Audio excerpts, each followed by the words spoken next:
허환구의 라디오 오늘.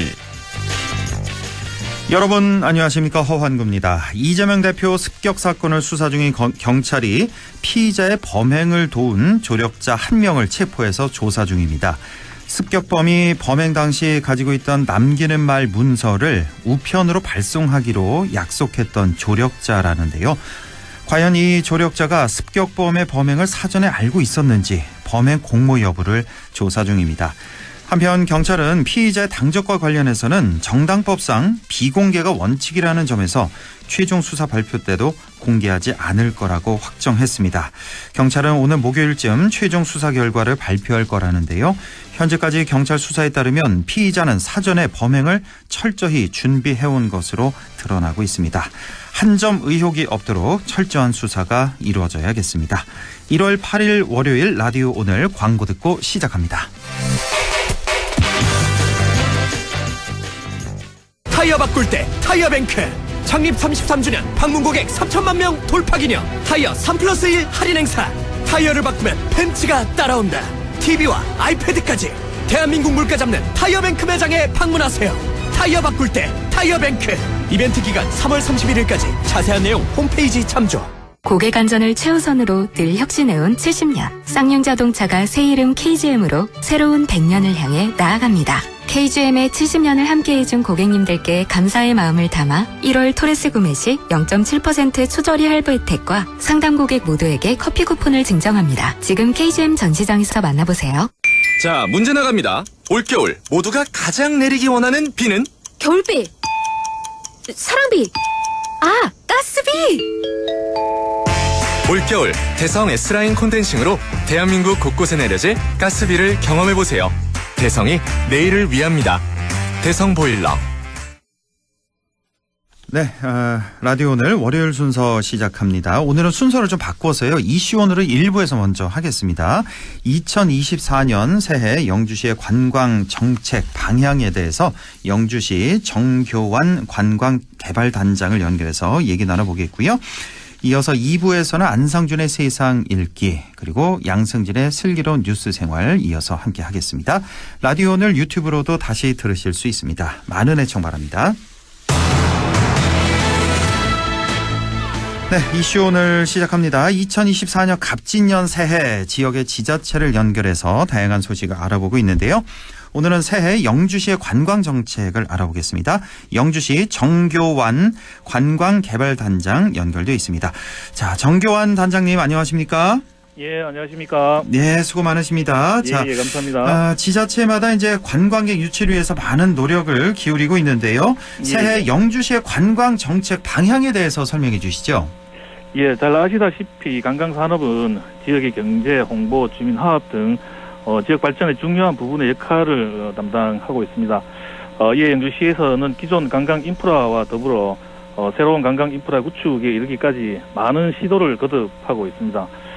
특히 지난해 영주 시민들이 오랫동안 기다려온 영주댐이 준공됨에 따라 댐 주변 관광 자원 개발을 본격적으로 추진할 계획입니다. 네. 영주댐 레포츠 시설 등 액티비티한 체험과 레저를 즐길 수 있는 다양한 관광 시설 조성을 통해 건강과 관광, 스포츠를 아우르는 새로운 명품 관광지를 만들어 나갈 계획입니다. 네. 여기에 유네스코 세계유산인 부석사와 소서원을 비롯한 역사 문화 자원과 천혜의 자연자원인 소백산, 그리고 영주댐 관광시설까지 더해 우리나라 최고의 역사 문화 체험 레저 관광지를 조성해 나갈 계획입니다. 예.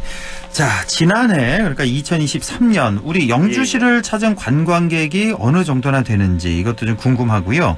예. 영주시의 관광산업 성과는 어떻게 평가할 수 있겠습니까?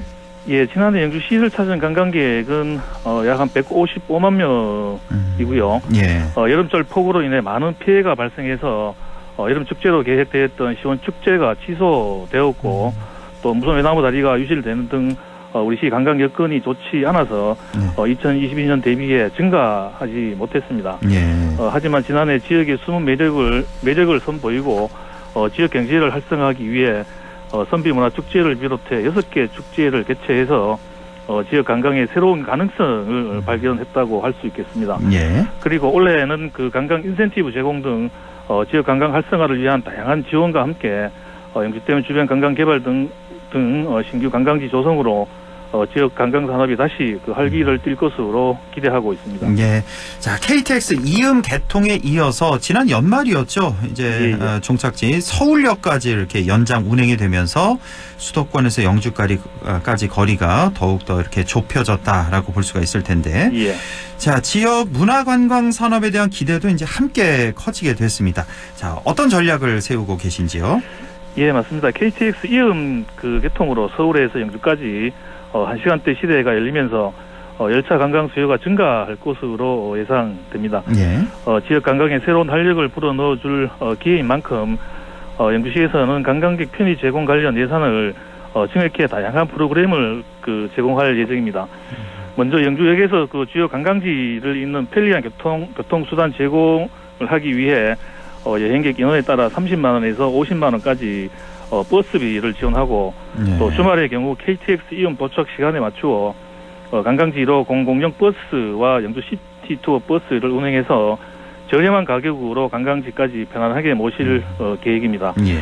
그리고 코레일 등 열차 전담 여행사를 통해 다양한 열차 관광 프로그램도 개발 운영할 계획입니다. 예. 자, 그리고 이제 지난해 영주댐이 최종 준공 승인됐습니다. 이게 한 7년? 7년 정도 7년입니다. 걸린 걸로 알고 있는데. 자, 관광단지 조성에 대한 기대도 이제 함께 커지게 됐습니다. 자, 영주댐, 앞으로 계획이 어떻게 됩니까? 예, 그 방금 말씀드렸지만 7년을 표류해 오던 영주댐이 지난해 준공되면서 종합적이고 체계적인 개발이 가능해져 영주 관광에 새로운 기대감이 생겨나고 있습니다. 예. 현재 영주댐 주변 개발 구상 용역이 오는 4월 완료되면 결과를 바탕으로 관광단지를 조성하고 민자 사업을 유치하는 등 본격적으로 개발 사업을 추진할 계획입니다. 몇 가지 말씀드리면 그 67억의 사업비를 투입해 조성한 복합 모험 체험 시설인 영주 어드벤처 캐슬이 상반기에 개장할 예정이고 총 사업비 144억 원을 투입하여 짚라인 등 영주댐 레포츠 시설과 패러글라이딩 시설을 착공해 내년도에 또 준공할 계획입니다. 예. 그리고 402억 원을 투입해 조성되는 스포츠 컴플렉스가 내년도 준공될 예정이며 2027년까지 180억 원을 투입해 용마루 공원 일대에 진수복합 공간을 조성하는 등 영주댐 일대에 체험형 익스트림 스포츠 단지를 조성해 영주 관광 산업의 새로운 패러다임을 열어나갈 계획입니다. 이쪽 일대가 완전히 바뀌겠군요. 그렇습니다. 어드벤처 캐슬부터 해서 짚라인, 또 패러글라이딩, 또 스포츠 컴플렉스까지 등등 속속 계획이 이렇게 진행이 되고 있다는 말씀이시고. 자, 지난해 이제 영주에는 이제 한국 문화 테마파크죠. 선비세상이 문을 열었는데, 사실은 좀 기대와 다르게 좀 운영 적자가 우려될 정도로 아직은 좀 기대에 못 미치는 게 사실이죠. 이 선비세상 어떤 해법이 필요할까요? 지난해 개장한 선비세상이 기대했던 만큼 운영 성과를 거두지 못하면서 영주시에서는 관련 단체 등 전문가와 함께 선비세상과 선비촌 활성화를 위한 정책 회의를 수차례 진행하면서 해법을 찾기 위해 노력을 하고 있습니다. 지난해 입장료를 대폭 인하하고 새로운 프로그램을 개발 운영하는 등 다양한 시도를 거듭해 조금씩 성과를 얻어가고 있는 중입니다. 올해도 선비세상과 선비촌의 통합 운영이나 운영 방식 변경을 해서 선비세상 활성화를 위한 다양한 방안을 강구해 나갈 예정입니다. 관광시설의 성패는 1, 2년 안에 결론 지을 수 없다고 생각합니다. KTX 이음의 서울역 연장이나 영주댐 준공 등 영주 관광에 다양한 호재가 생긴 만큼 앞으로 성장을 지켜봐 주시면 감사하겠습니다. 그렇죠. 이제 1년 됐으니까 앞으로 통합 운영이라든지 운영 방식 변경 등을 통해서 좀 활성화시키겠다라는 말씀이시고. 자, 그리고 또 오랫동안 지역 관광 산업의 걸림돌로 지적되어 온 게 바로 숙박시설 문제 아니겠습니까? 자, 이런 문제, 글쎄요, 새해에는 개선이 좀 되겠습니까? 영주시는 전통 문화의 도시로 이름을 알리고 있습니다만, 체험이나 레포츠 관광 인프라와 대규모 숙박시설이 상대적으로 부족해서 늘 아쉬움이 있어 왔습니다. 그렇습니다. 대규모 숙박시설은 사실 정책적인 노력만으로는 해결할 수 없는 부분이 많아 쉽지 않은 과제 가운데 하나입니다. 현재 영주댐 주변 개발 구상 용역 가운데 관광단지 조성 계획에 대규모 숙박시설을 포함한 다양한 민자 유치 사업을 진행할 예정으로 또 본격적으로 영주댐 그 관광 개발 사업이 진행되면 머지않아 대규모 숙박 시설을 유치할 수 있을 것으로 기대하고 있습니다. 예. 시에서는 우선 그 부족한 숙박 시설을 보완하기 위해 지난 6년간 25만 명이 방문한 영주 오토 캠핑장에 금년도 카라반 시설을 확충하고 수능면 배점리 글램핑장과 풍기읍 소백산역 캠핑장 그리고 상가리 여우 캠핑장 등을 신규 조성해서 다양한 숙박 공간을 제공할 계획입니다. 아, 지금 당장은 이제 캠핑장 위주로 해서 예. 숙박 시설을 늘리겠다. 그리고 영주댐 관광 개발 사업과 함께 대규모 숙박 시설 유치하겠다라는 계획이시고요. 예. 자, 그리고 영주시를 찾는 관광객 이동 편의를 위해서 관광 택시가 운영되고 있다는 소식인데요. 예. 이것도 좀 설명해 주시고 올해는 좀 더 확대할 계획이라고요. 예, 맞습니다. 영주시에서는 2020년 10월부터 관광 택시를 운영해서 지금 현재까지 3,100명이 넘는 인원이 그 이용을 하였고 이용객 대부분 만족도가 높아서 재방문으로 이어지는 경우가 많았습니다. 예. 지난해에는 12대를 운영을 했었는데 그 KTX 이음이 서울역까지 연장 운행을 시작하면서 기차를 비롯한 대중교통으로 영주를 찾는 그 이용객이 증가할 것으로 예상되어서 올해 13대를 추가해서 총 25대를 운영할 계획입니다.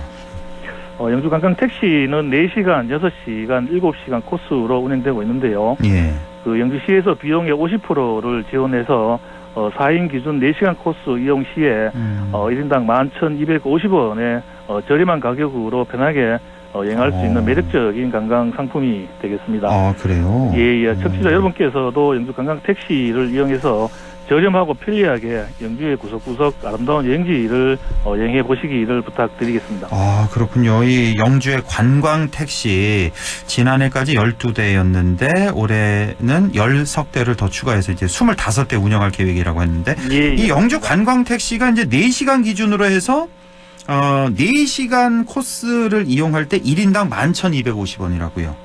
전체 경비는 9만 원 중에 시에서 50%를 그 지원을 하고 본인 부담금 4만 5천 원을 기준으로 했을 때 그렇게 나옵니다. 이 정도면은 상당히 저렴한 거 아닙니까? 이용자 입장에서 보자면. 예, 그렇다고 볼 수 있습니다. 4시간을 이용하는 거니까 여기저기 다 이렇게 들릴 수가 있잖아요. 몇 군데. 한 4-5 군데는 맞습니다. 충분히 들릴 수 있을 것 같은데. 이거를 만약에 그냥 일반 택시를 탄다면은 글쎄요, 뭐 10만 원이 훌쩍 넘어갈 것 같은데 10만 원, 20만 원 될 것 같은데 이거를 4시간 기준 4만 5천 원에 이용할 수 있는 영주 관광 택시라는 말씀이시고 이거 이용하려면 미리 예약을 해야 되는 겁니까? 영주 관광 택시는? 예, 사전에 예약을 하시면 됩니다. 아, 사전에? 예. 뭐 포털 사이트에 영주 관광 택시 치면 홈페이지를 나올까요? 통하셔도 되고 저희들 전화를 주셔도 저희들이 예약을 도움을 드리고 있습니다. 그래요. 영주시에 전화를 해도 예약이 가능하다는 말씀이시고요. 자, 끝으로 덧붙이고 싶은 말씀 있으면 좀 전해주시죠. 예, 영주시는 우수한 자연 역사 문화 관광 자원이 많은 도시입니다. 머지않아 영주댐 주변 관광 자원 개발과 더불어 명실상부한 대한민국 대표 관광지로 거듭날 것으로 기대하고 있습니다. 금년부터 다양한 축제도 계획되어 있고 방문 시 다양한 관광 인센티브도 제공하고 있으니 영주시 홈페이지나 저희 관광개발단으로 전화 주시면 상세히 안내해드리겠습니다. 올해도 영주시 많이 방문해 주시기 바랍니다. 예. 영주시의 올해 관광 정책에 대해서 알아봤습니다. 영주시 정교환 관광개발단장과 함께했습니다. 단장님 고맙습니다. 감사합니다.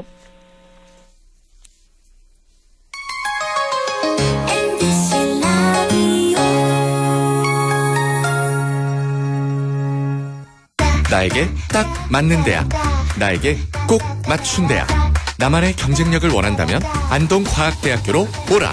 시대에 딱 취업 중심 실전학과, 학생의 꼭 현장 중심 실무교육, 취업에 맞춤, 내 꿈에 맞춤, 나의 드림핏 안동과학대학교. 100세 시대 꿈은 모두 달라도 정답은 국립안동대학교 성인학습자학부. 시험 없이 100% 서류 전형에 온라인 수업으로 부담 없이 경북에 산다면 1년간 100% 등록금 지원까지. 100세 시대 100점 대학 국립안동대학교 성인학습자학부.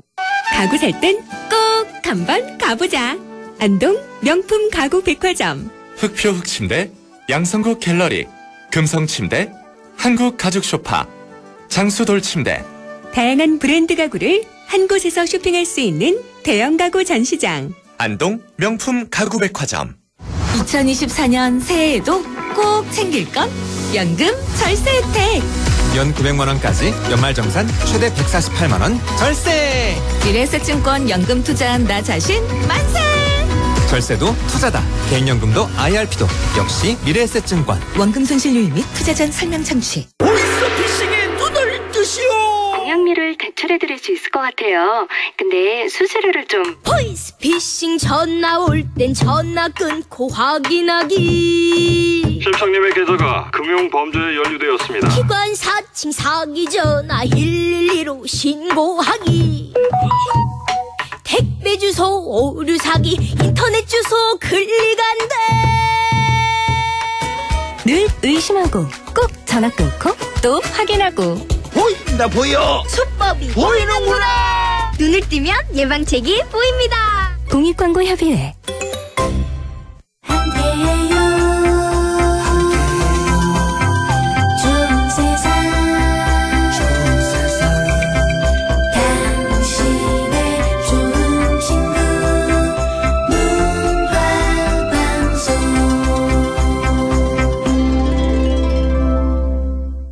100.1 MBC 라디오. 네, 6시 21분 50초 지나고 있네요. 라디오 오늘 2부. 오늘은 안상준의 세상 읽기로 문을 열겠습니다. 국립안동대학교 사학과 안상준 교수와 함께합니다. 안녕하십니까?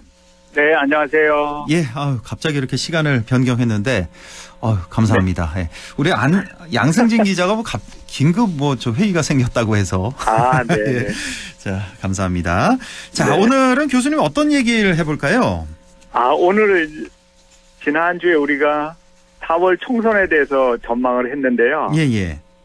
이게 결과에 따라서는 이제 역사적인 총선이 될 수 있다 이렇게 전망을 했는데 네. 이 지금 선택의 순간이 우리만의 문제는 아닙니다. 올 한 해에 지구상에 약 한 40억 인구가 선거에 나서야 된다고 합니다. 그만큼 이제 중요한 선거가 지구상에서 많이 벌어지는 거죠. 올해 전 지구상 거의 절반의 인구가 그렇죠. 절반 이상의 인구가 이제 선거철이다 올해가. 네. 어디가 그렇게 선거가 많습니까? 우리나라. 그러니까 당장 이제 1월 달에 예. 대만 대선부터 시작해서 6월 달에는 인도 총선, 유럽의 선거, 예. 11월에 미국 대선, 대선 이거 있죠. 외에 러시아에서 대선. 러시아 대선도 있어요? 올해? 네네. 그래서 이거 다 더해보면은 유권자 수가 거의 한 40억에 가깝다고 그런 통계가 나옵니다. 선거의 해군요, 올해. 네. 예.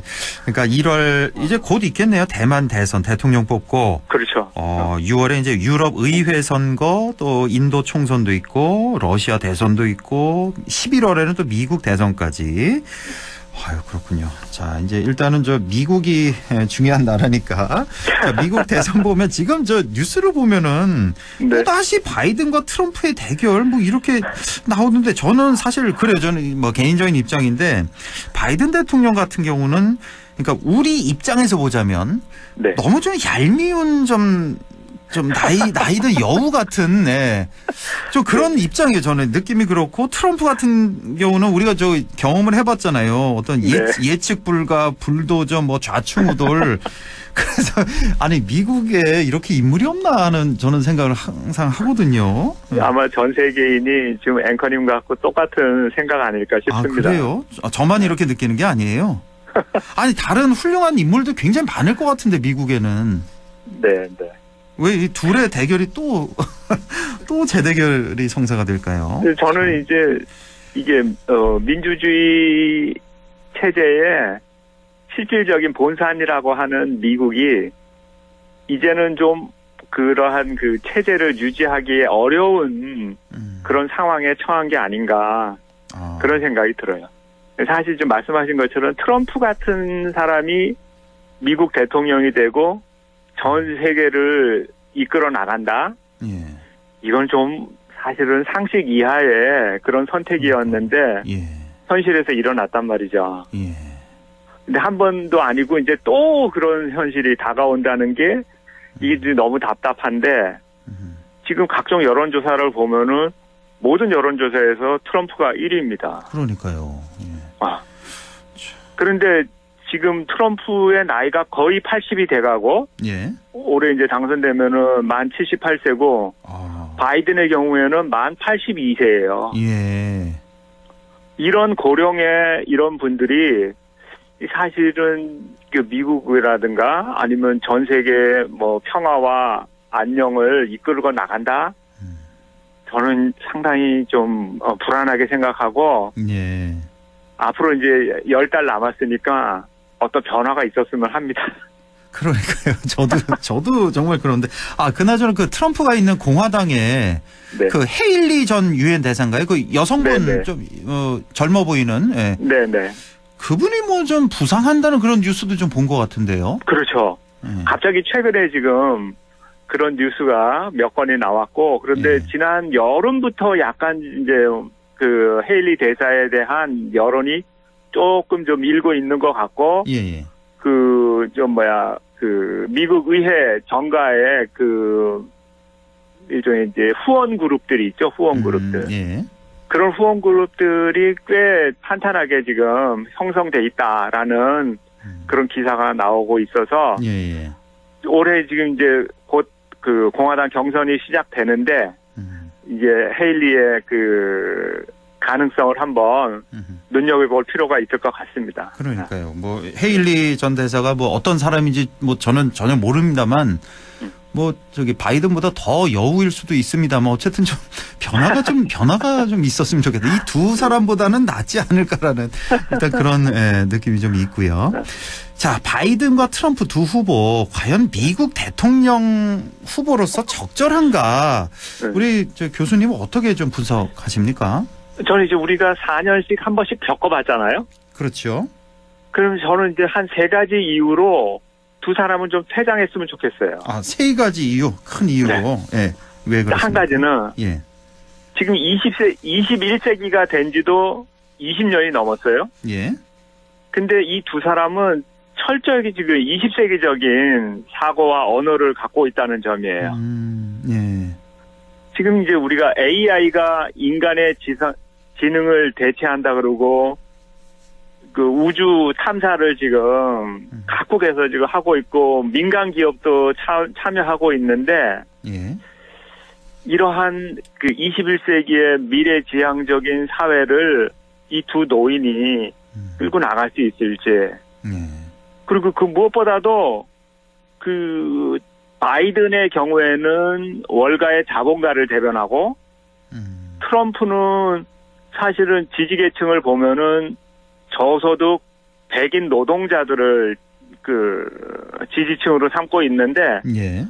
철저하게 지금 20세기 논리로 그런 그 계급 구조를 형성하고 있는데 전혀 그들의 언어하고 사고가 지지층에 또는 국민들에게 또는 전 세계 사람들에게 어필하지 못한다는 게 첫 번째고 예.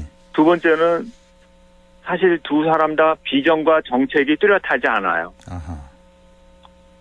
트럼프의 경우에는 사실은 이 사람은 차별과 혐오 이 두 가지 정서에 바탕을 두고 철저하게 갈라치기 정치를 하면서 그 저소득 백인 노동자의 분노를 이끌어내면서 지지를 받고 있는데 예. 그러니까 이제 철저하게 그 이민자들을 차별한다든지 그 인종주의적인 관점에서 한다든지 또 그 철저하게 미국 우선주의를 내세우면서 다른 나라의 그 이익에 대해서는 굉장히 그 민감하게 반응하고 예.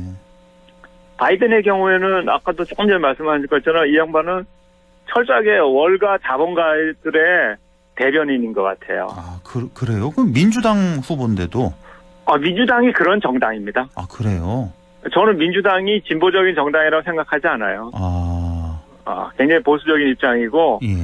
그리고 이제 그 상대적으로 공화당보다 조금 더 그 뭐랄까 서민들을 위한 그런 정책을 편다 그러지만 예. 저는 바이든의 경우에는 그런 경우하고 거리가 멀다고 생각하고 그리고 지금 우크라이나 전쟁이나 가자 전쟁에서 나오는 그런 문제들도 분쟁 해결을 위해서 적극적으로 나서지 않잖아요. 맞습니다. 예. 저는 그게 철저하게 월가의 자본가들을 대변한다고 봐요. 이 전쟁을 통해서 가장 큰 이득을 얻는 거는 월가의 자본가들이에요. 아, 월가의 자본가들이 지금 우크라이나 이스라엘 전쟁을 즐기고 있다? 그렇죠. 이건 무슨 말입니까? 왜 그런 거죠? 이 전쟁이 나면은 뭔가 지금 세계 경제가 어렵잖아요. 예. 이 어려운 경제에서 미국 그 경제를 지탱해 주는 거는 사실 군산 복합체에 의한 그런 그 협력 구조인데 어딘가에서 전쟁이 나야 되거든요. 아하. 그래야지 무기 팔아먹죠. 아, 그런 의미에서. 네. 아, 그렇군요. 사실은 슬픈 얘기인데 오랫동안 지금 냉전 이후부터 계속해서 좀 나오고 있는데 좀 빨리 극복되면 좋겠는데 사실은 어려운 그런 상황인 것 같고 사실 오바마 같은 사람이 이런 역할을 좀 적극적으로 해줬어야 되는데 그가 가진 그 여러 가지 제약 요건들 때문에 그도 크게 뭐 활약은 못한 거죠. 그렇군요. 예. 그리고 이제 세 번째로는 이 두 사람 다 조금 전에 얘기한 것처럼 철저한 미국 우선주의예요. 맞습니다. 예. 네. 그래가지고 모든 그 다른 나라의 경제가 뭐 망가지든 말든 미국만 지금 잘 나가면 된다고 해가지고 지금 보세요. 세계 경제에서 미국만 혼자서 잘 나갑니다. 그렇습니다. 예. 다른 나라는 뭐 경제가 망가지든 말든 지금 이런 상황에서 두 후보가 또 둘 중에 하나가 된다. 그러면 세계 평화를 위해서도 뭐 하여튼 굉장히 큰 문제점들이 다시 드러날 것 같아요. 그러니까 이 미국의 미국 우선주의. 저는 그 트럼프 때 4년 동안 그거를 봐서 역대 이제 앞으로 이런 대통령 안 나오겠거니 했는데 바이든이 들어서면서 더 미국 우선주의를 내세우는 거 아니냐. 그런 생각이 들고 우리나라 거라고 우린 예상했잖아요. 그러니까요. 예. 우리 기업들도 많이 지금 뭐 어떻게 보면 당했다고 봐야죠. 여기 뭐 그렇죠. 압력에 굴복을 한 거죠. 우리나라 투자할 거 미국에다 많이 투자를 하는 그런 상황. 그러니까 이 바이든, 트럼프 두 후보 부적절하다. 그 이유 크게 봐서 세 가지 정리해 주셨는데 아직 뭐 나이뿐만 아니라 그러니까 꼭 나이로 하는 게 아니라 언어와 사고 자체가 20세기에 머물러 있다. 이 두 후보는. 그리고 비전과 정책이었고 너무나 미국의 이익만을 우선한다. 이렇게 세 가지 이유를 들어주셨는데 자, 그럼에도 불구하고 이제 이 둘의 맞대결이 이루어질 가능성이 현재로서는 큽니다. 자, 그렇다면 뭐 최소는 없습니다만 우리 입장에서 보면 차악은 있잖아요. 그나마 누가 되는 게 우리에게 좀 유리하다. 어떻게 보십니까? 이 두 사람이 다시 이제 재대결을 벌이게 된다면 사실은 좀 불행한 일인데 그래도 선거를 해야 된다면 저는 굳이 하라 그러면 트럼프를 점치겠어요. 트럼프를요? 바이든보다는 그래도 트럼프가 낫다? 나은 게 아니라 어쩔 수 없이. 덜 안 좋다? 네.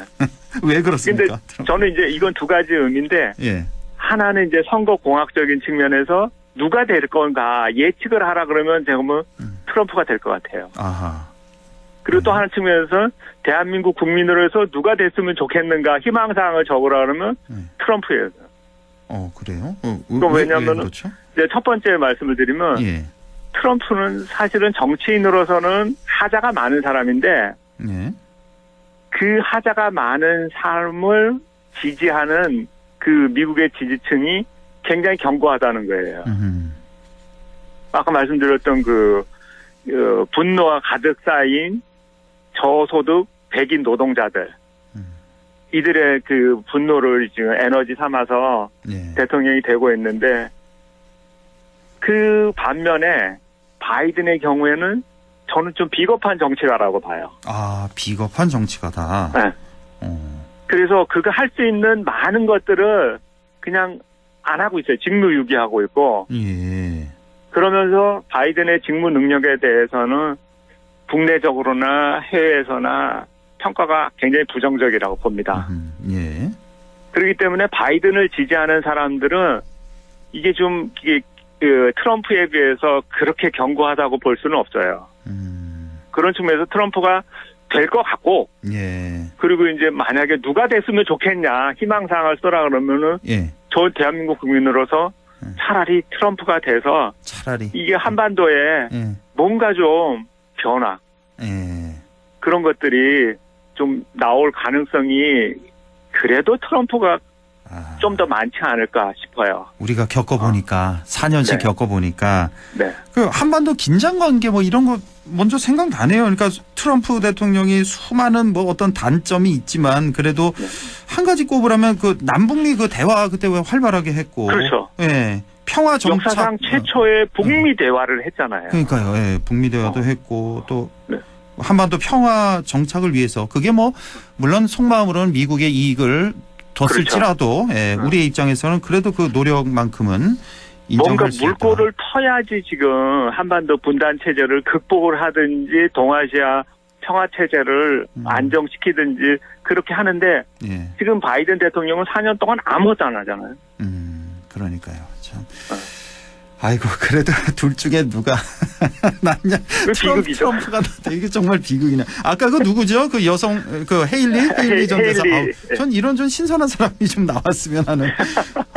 둘 중에 한 명이 또 다시 된다. 상상하기도 실은 그런. 아마도 이제 올해 그 공화당 경선이 시작되고 나면은 예. 헤일리의 정체도 좀 뭐 더 긍정적일지 오히려 또 부정적일지 그건 두고 봐야 될 것 같습니다. 예, 좀 지켜보고요. 시간이 좀 많이 지나서 자 유럽 의회 선거가 있다 그랬잖아요. 여기도 우리가 좀 관심을 갖고 봐야 될 것 같은데 자 이번 유럽 의회 선거는 유럽의 평화를 좌우할 것이라고요? 제가 이 방송을 통해서 유럽의 극우 세력들의 등장에 대해서는 몇 번 언급을 했는데요. 맞습니다. 예. 사실은 이게 지금 점점 더 심해지고 있습니다. 네. 최근에 우리 대통령께서 저기 네덜란드 갔다 왔잖아요. 예. 거기 가서 뭐 반도체 동맹을 했다고 어떤 뭐 뉴스가 나오고 그랬는데 예. 그거 지금 며칠 있으면 정계를 은퇴하는 총리하고 사인을 한 거거든요. 그거 보도가 잘 안 되더라고요. 지금 네덜란드 총리가 몇 달 있으면 저기 내려온다면서요. 네, 벌써 은퇴 선언을 했어요. 은퇴 아예 그냥 다음도 없다. 정계 은퇴 선언했는데 그 총리와 반도체 동맹을 맺었다. 이게 유효할 거냐 앞으로. 근데 다음 정권이 굉장히 극우적인 정권이에요. 아 그래요? 이미 정해졌습니까? 네, 지난 총선에서 이미 결정이 났어요. 예. 네. 근데 우리가 네덜란드가 어떤 나라입니까? 제가 알기로는 지구상에서 가장 자유롭고 관용이 많은 나라예요. 예. 그런 이미지를 갖는 네덜란드 국민들조차도 극우를 지금 선택을 했다는 거예요. 예. 그럼 보세요. 지금 그 프랑스의 대선 후보가 계속해서 지금 유력한 극우 후보가 나오죠. 또 이탈리아 총리는 무솔리니 추종자라고 우리가 다루었죠. 예. 지금 현재 독일 여론조사를 하면은 제2당이 극우당이에요. 네. 그러면 이번 유럽의회 선거에서 이 주요 국가들이 얼마나 많은 극우 의원을 배출할지 여부에 따라서 유럽의회의 판도가 바뀔 거라고요. 예. 그러면은 유럽의회 EU가 지금 다른 이주민들에 대한 굉장히 저항적인 배타적인 그리고 배타적인 그런 정책을 편다면 유럽의 평화는 결코 쉽지 않을 겁니다. 그렇군요. 그런 의미에서 네. 이번 유럽 의회 선거 중요하다. 왜 이렇게 안 좋은 방향으로 세계가 흘러가는지 잘 모르겠네요. 지금 유럽의 경제가 굉장히 힘듭니다. 독일도 그렇고 영국도 마찬가지고요. 이렇게 경제가 힘들어지기 때문에 유권자들이 우리를 위한 정책을 펴라 압박을 하는 거예요.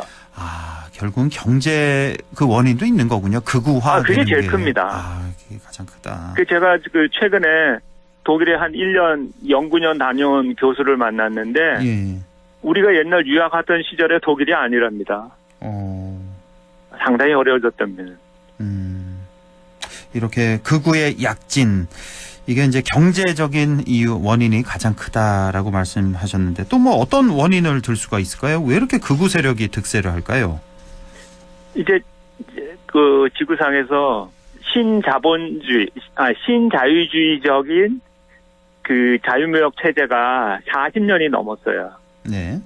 전 세계가 지금 극단적인 양극화에 시달리고 있는데 기후 위기라든가 각종 그 재난이라든가 이런 것들이 어디선가 단타 나타나는데 예.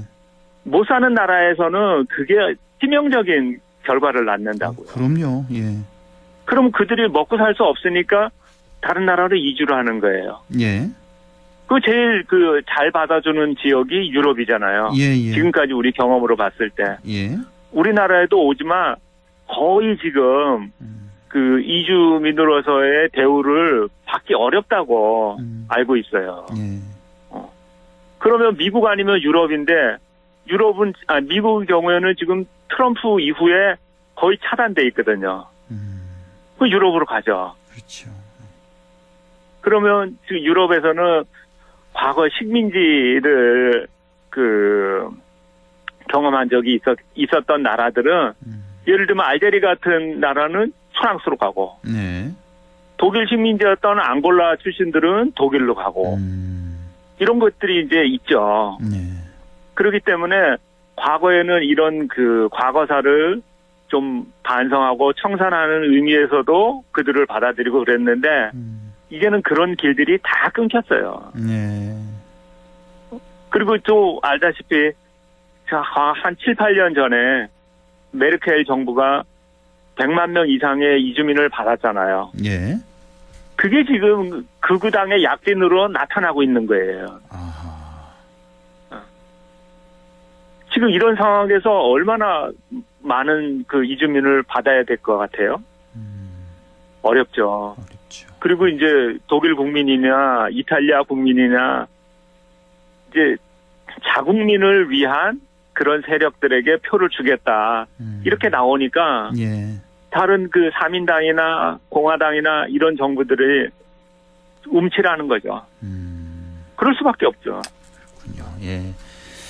자, 이런 여러 가지 이유로 해서 이제 이번 유럽 의회 선거가 유럽의 평화를 좌우할 것이다라고 진단을 해주셨고요. 아유, 시간이 많이 지나서요. 오늘의 결론 말씀 마무리로 좀 드릴게요, 교수님. 예, 이제 2024년 용의회에 전 지구상에서 선택의 시간이 오고 있는데 미국 대선이나 유럽 의회 선거 이런 결과들이 어떻게 나올지 매우 좀 관심이 집중되고 있습니다. 저는 좀 이런 그 결과는 어떻게 됐든 간에 우리 국민들이 이런 상황들을 잘 알 수 있도록 MBC 같은 공영방송들이 이 해외 뉴스들을 좀 많이 좀 제대로 보도해 줬으면 좋겠어요. 그리고 이제 우리 국민들도 올 4월에 총선, 뭐 6월에 유럽의회 선거, 11월 대선 이런 것들을 이제 다 예측하고 또 거기에 대비함으로써 21세기를 좀 더 체계적으로 준비할 수 있는 예. 그런 시간이 되었으면 좋겠습니다. 예, 알겠습니다. 자, 오늘 미 대선 또 유럽의회 선거까지 짚어봤습니다. 자, 국립안동대학교 사학과 안상준 교수와 함께했습니다. 고맙습니다. 네, 안녕히 계세요. 예.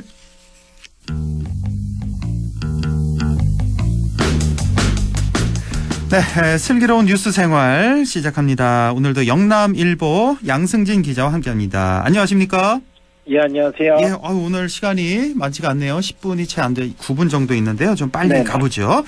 자, 연초부터 우리 지역에 한 기초의회 의원의 부정청탁 그리고 갑질 의혹이 확산되고 있다고요?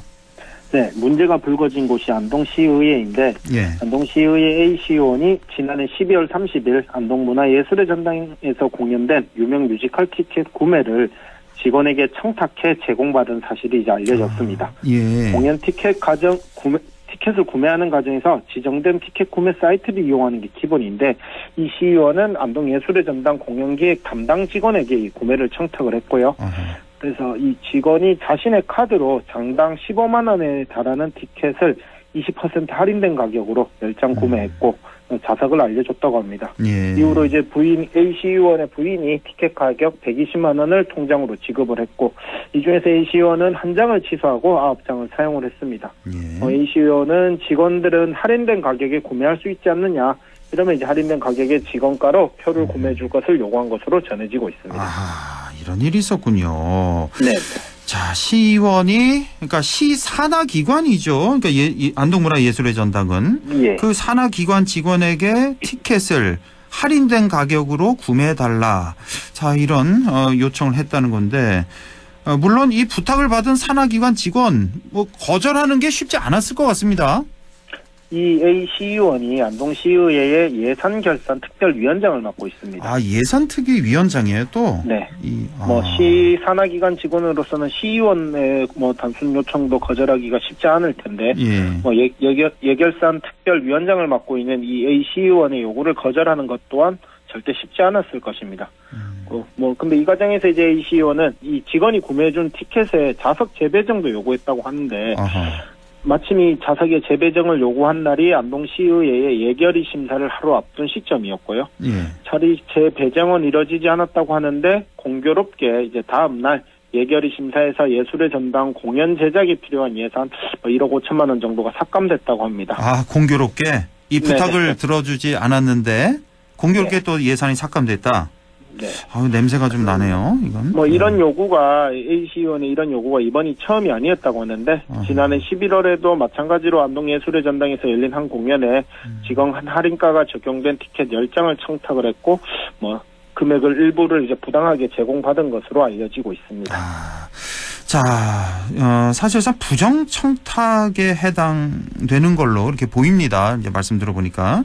네. 지금 관계기관에서도 조사에 착수했다면서요?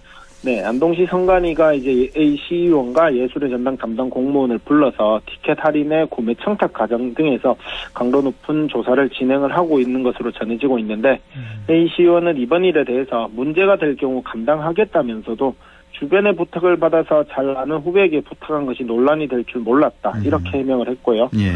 또 이 문화예술의 전당 관계자는 공연 티켓 판매율도 경영평가 기준이 되기 때문에 그렇죠. 직원 할인가로 단체 구매의 경우 할인할 수 있어서 미리 구매해둔 티켓을 제공을 했다, 이렇게 해명을 했는데 이 해명을 종합해보면 별다른 문제의식 없이 수차례 이 같은 청탁을 했는 것 같고 또 마찬가지로 직원도 별다른 문제 없이 할인된 가격으로 구매한 티켓을 수차례 전달했다, 이렇게 보여지는 부분이 좀 분명히 있는 것 같습니다.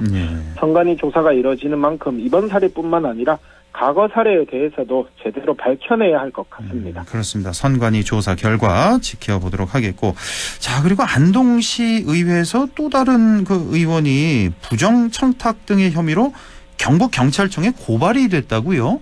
네, 안동 시민 중에 한 명이 이제 고발을 했는데, 이 B씨 의원에 대해서는 공직선거법, 부정청탁 및 금품 등 수수의 금지에 관한 법률, 일명 이제 김영란법이라고 하는데, 이 김영란법 위반 또 이해충돌방지법 등의 위반 혐의가 적용이 됐습니다.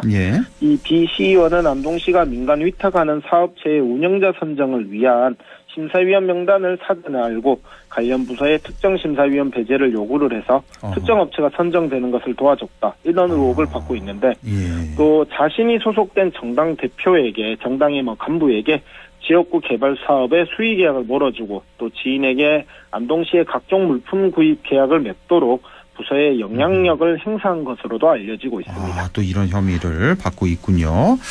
안동시 의회가 아주 안 좋은 일이 연이어 터졌고, 자, 이렇게 더 부끄러운 건 안동시 의원뿐만 아니라 이 같은 일탈이 북부권 다른 시군 의회에서도 이루어지고 있다고요? 네, 청송군 선거관리위원회는 지역 행사에서 군의원의 배우자가 물품을 제공한 사안과 관련해서 선거법 위반 여부를 조사를 하고 있습니다. 청송군 의회에서도? 예. 지난해 11월 청송에서 이제 한 행사가 진행이 됐는데, 이 지역 단체가 주관하는 행사에서 지역 사업체나 읍면 사무소 등의 경품을 후원받았는데, 그 중에 하나가 이제 청송의 한 면에 면장의 이름이 붙어 있었다고 합니다. 그런데 이 면장은 모 청송 군의원의 배우자이기 때문에 이 같은 행위 자체가 이제 공직선거법 위반으로 볼 수 있거든요. 그 지방의회 의원의 배우자는 선거군의 개인과 단체에 기부 행위를 할 수 없도록 하고 그 공직선거법에 규정이 돼 있고 위반할 경우에는 5년 이하의 징역이나 1,000만 원 이하의 벌금을 받게 됩니다. 또 300만 원 이상의 벌금형을 받게 되면 배우자의 선출직 그러니까 이제 군의원의 의원직이 상실될 수도 있습니다. 아, 의원직 상실이 300만 원 이상의 벌금이군요. 예. 네. 자, 좀 어처구니 없는 그런 일인 것 같은데 당시 행사에 참석한 사람들은 당연히 투표에 영향을 줄 수 있는 그 지역구의 주민들이었죠. 그렇죠. 고의성 여부를 떠나서 상대적으로 이제 폐쇄성이 강한 농촌의 지역사회의 경우에는 충분히 문제가 될 수 있는 사안일 것 같은데요. 예. 지역의 유지라고 할 수 있는 게 군의원이고 또 이 군의원의 배우자가 지역사회에서 어쩌면 영향이 크다고 볼 수 있는 면장이다 보니까 이 부분 또한 제대로 된 조사가 이루어져야 할 것 같습니다. 안동시 의회, 청송군 의회 이어서 영주시 의회에서도 또 있네요. 그 한 시의원의 가족이 주식 3분의 1을 소유한 그 회사가 있는데 네. 영주시와 4년간 무더기로 수의계약 체결했다고요? 네, 이 시의원이 이제 당선된 게 2020년인데 예. 2020년부터 최근까지 4년간 이 업체가 영주시와 무더기로 이제 수의계약을 체결을 했습니다. 총 건수는 273건이고 금액은 한 15억 4천만 원 정도에 달하고요. 그 2022년 5월 이후에도 총 9억 6천만 원에 달하는 수의계약을 체결을 했습니다. 그러니까 사실상 제9대 영주시의회가 개원한 지난 2022년 이후 1년 반 동안 사흘에 한 번 정도로 수의계약을 맺은 건데요. 예. 이 시의원은 공직자윤리법을 위반한 것은 아니다 이렇게 해명을 했는데도 시민들의 눈은 곱지만은 않은 것 같습니다. 자, 이 기초의원들의 일탈 끊이지 않는 거 이게 무슨 이유 때문일까? 이거 단순히 뭐 개인의 일탈로 치부할 수는 없을 것 같은데 뭐 어떻게 보십니까? 단순히 개인 혹은 뭐 소속 정당의 일탈로 치부하기는 어려울 것 같습니다. 오늘 언급한 기초의원 중 2명이 소속 정당이 없는 무소속이고요.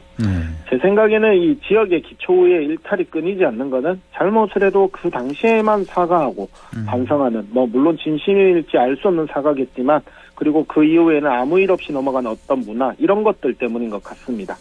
당장에 이제 5년 전만에 있었던 예천군의회 해외 연수 추태 사건과 관련해서 당시 예천군의회 의장이었던 군의원은 소속 정당의 공천을 받아서 지방선거에서 체급을 키워 도의원에 당선이 됐고요. 그러니까요. 또 뭐 당시 현장에 있었던 군의원들 대부분 군의원이나 도의원에 출마를 했고 일부는 당선되기도 했습니다. 제대로 된 반성 없이 소나기만 피하다 보니까 또 자신들의 알량한 권력에 기대서 각종 갑질 등을 저지르다 보니까 결국에는 기초의회 무용론까지 나오는 것 같습니다. 그렇습니다. 예. 자, 오늘 이렇게 안동, 청송, 영주 의회의 어떤 글쎄 부정청탁, 갑질 의혹에 대해서 소개를 해주셨고 청렴도 평가 결과도 나왔는데 안동시 의회 최하 5등급 나왔고 문경, 상주, 영주시 의회도 그거보다 한 단계 위네요. 4등급 기록했다는 거. 다 안 좋네요. 그러니까 우리 지역. 예. 자, 이 소식까지 전해드립니다. 자, 지금까지 영남일보 양승진 기자와 함께했습니다. 고맙습니다. 네, 고맙습니다.